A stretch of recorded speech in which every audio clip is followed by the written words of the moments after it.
6.1, 125 in Ashtadhyayi and 90 in Siddhanta Kaumadi. Pluta pragrihya achinityam. Pluta pragrihya achinityam. This is a sutra we've been waiting for since the very beginning of our conversations. If you go back in your memory, and hopefully some to your practice, you will remember we started with vrittiradayich, adengunaha ikoguna vritti, halonantaraha samyogaha, mukhanasika vachanonunasikaha, tulyasya prayatnam savarnam, rurlavarnimomita savarnyam vacham, nachalau idudet dvivachanam pragrahyam.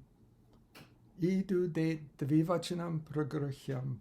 That's where we were introduced to the concept pragrahya. And the whole reason for introducing this concept to this and the next 7 or so sutras, which we'll briefly review, is to activate this sutra, Pluta pragrahya achinityam, which is hundreds and hundreds and hundreds of sutras later in Siddhanta Kaumadi. Now, I can't editorialize about Panini's mechanisms, but I think it says something that he places these examples of pragrahya at the very outset of his grammar. So let's look at this long-awaited sutra, Pluta pragrahya achinityam. Anuvritti is prakritya, which, if it doesn't sound familiar, is because Prabhakar Shastri didn't give us the sutra that this comes from, which was 6.1, 114, Prakrityantaha padam avyapare. Prakrityantaha padam avyapare. Well, presumably, or I presume that he didn't give it to us because it pertains entirely to the Veda. But we really need this anuvritti for this very important sutra to work. So the full sutra is Achi Pare, from Tasminiti Nirdishte Purvasya Saptami, Achi Pare, Pluta pragrahyaha, it's a dvandva, Plutas and those that are named prakritya, nityam, always, prakritya,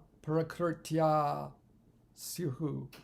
So when an ach follows, achi pare, a preceding pluta or pragritya ach, they must always remain as they are. Nityam, always, prakritya, as they are. They must always remain as they are. So this sutra describes 2 conditions.